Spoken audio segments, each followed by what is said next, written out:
지금 인공지능의 미래를 두고 무려 70조 원, 그러니까 530억 달러짜리 거대한 전쟁이 시작됐습니다.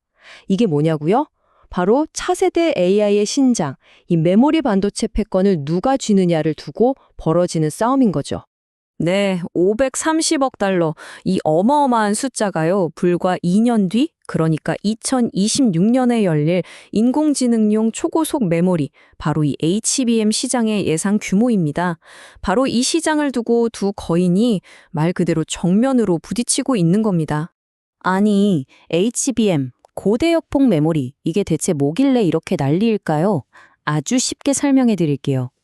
AI의 뇌, 그러니까 AI 프로세서가 막힘없이 일할 수 있게 만들어주는 초고속 데이터 고속도로라고 생각하시면 돼요.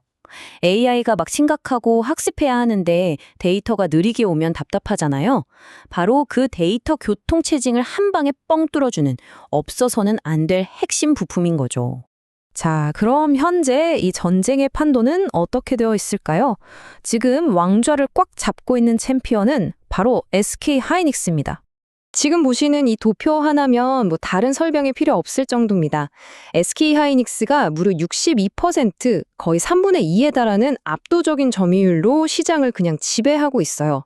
이런 독주가 어떻게 가능했냐고요? 비결은 바로 AI 칩의 절대 강자 엔비디아와 10년 넘게 이어온 아주 끈끈한 파트너십에 있었죠. 사실 수년간 이 메모리 시장의 서열은 너무나 익숙했잖아요. 언제나 1등은 삼성전자였죠. 그런데 AI 시대가 열리면서 판이 완전히 뒤집히기 시작합니다. 정말 아무도 예상 못한 완전히 새롭고 낯선 풍경이 펼쳐지고 있는 거예요. 자, 이 표가 바로 그 충격적인 변화를 아주 적나라하게 보여줍니다.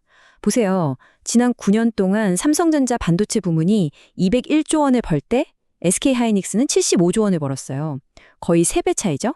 그런데 AI 시대가 본격화된 최근 2년 추정치를 한번 보세요.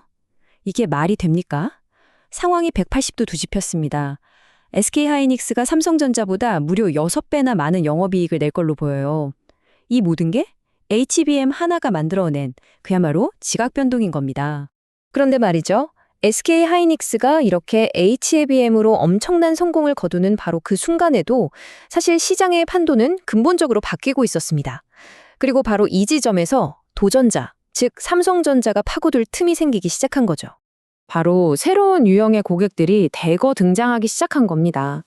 우리가 잘 아는 구글, 아마존, 메타, 마이크로소프트 같은 거대 빅테크 기업들이에요. 이 회사들이 뭘 하기 시작했냐면 엔비디아의 GPU를 그냥 사다 쓰는 대신에 자기들 서비스에 딱 맞는 맞춤형 AI 칩, 이걸 우리가 ASIC이라고 부르는데 이걸 직접 만들기 시작한 거죠. 핵심은 딱 하나입니다. 이 빅테크르는요, 공통적으로 엔비디아에 대한 의존도를 어떻게든 줄이고 싶어 한다는 거예요. 자, 그럼 이게 무슨 뜻일까요? 이 회사들이 자체 칩을 만들면 만들수록 HBM을 공급하는 회사들 입장에서는 엔비디아 말고도 물건을 팔 수 있는 완전히 새로운 거대한 시장이 열리는 셈이거든요. 자, 이 도넛 차트를 보시면 미래가 훨씬 더 명확해집니다.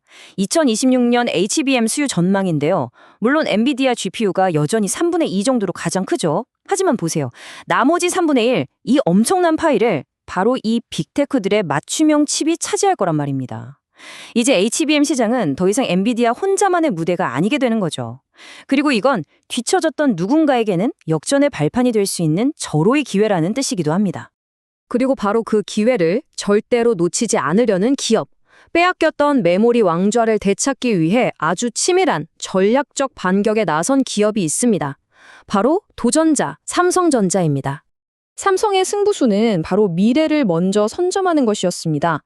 2026년 2월, 그러니까 지금으로부터 얼마 안 남았죠. 이때 삼성이 세계 최초로 차세대 HBM, 바로 HBM4를 양산하겠다, 이런 충격적인 로드맵을 발표해버린 겁니다. 우리가 좀 뒤처졌다고 천마대, 우리는 아예 다음 세대로 직행하겠다는 그야말로 판을 뒤엎는 선전포고였죠. 이 HBM4 시대를 두고 두 회사는 정말 완전히 다른 길을 선택했습니다.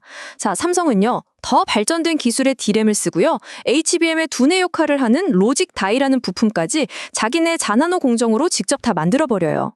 한마디로 처음부터 끝까지 우리가 다 하겠다, 공급망 전체를 통제하겠다는 완결형 모델인 거죠. 반면에 SK하이닉스는 안정성이 검증된 D램을 쓰고 이 까다로운 로직 따위는 세계 최고의 파운드리 회사인 TSMC에 맡기는 원팀 전략으로 갑니다. 각자 잘하는 것에 집중하자는 거죠. 정말 완전히 다른 철학의 대결이에요. 자, 이제 모든 스포트라이트는 2026년으로 향합니다. 이 메모리 패권을 건 어쩌면 마지막이 될지도 모르는 거대한 결전의 해가 바로 2026년입니다. 2026년 타임라인을 보면요. 정말 숨 쉴 틈이 없습니다. 하나씩 따라가 볼까요? 자, 연초에 삼성의 HBM4가 사상 처음으로 출하를 시작합니다. 바로 이어서 2분기에는 이 HBM4가 반드시 필요한 엔비디아의 차세대 플랫폼 베라루빈이 시장에 나오고요. 여기서 끝이 아니에요. 하반기에는 아마존의 새로운 칩이 나오고 심지어는 거기서 한 단계 더 발전한 HBM4E의 첫 샘플까지 등장합니다. 그냥 1년 내내 시장의 판도를 바꿀 핵심 제품들이 쉴 새 없이 쏟아져 나오는 거예요. 자, 그렇다면 이 치열한 전쟁, 그 예상 결과는 어떨까요? 많은 전문가들이 SK하이닉스가 50에서 55% 정도 점유율로 여전히 1등 자리는 지킬 거라고 봅니다. 하지만 정말 중요한 포인트는 그 다음이에요. 삼성전자가 점유율을 30% 수준까지 무섭게 치고 올라오면서 상당한 파일을 가져간다는 거죠. 이건 뭘 의미하냐? 바로 SK하이닉스의 독주 체제가 깨지고 드디어 본격적인 양강 구도로 재편된다는 뜻입니다. 그렇다면 최후의 승자는 과연 누가 될까요? 전문가들은 딱 세 가지를 승리의 열쇠로 꼽습니다. 첫 번째는 바로 수율입니다. 이 HBM이라는 게 D램을 아파트처럼 수직으로 착착 쌓아 올리는 거거든요. 엄청나게 복잡하겠죠? 이걸 얼마나 불량 없이 깨끗하게 만들어내느냐가 관건이에요. 하나만 잘못돼도 전체를 버려야 하니까요. 두 번째는 맞춤화입니다. 구글 칩, 아마존 칩, 고객사마다 원하는 게 다 다르거든요.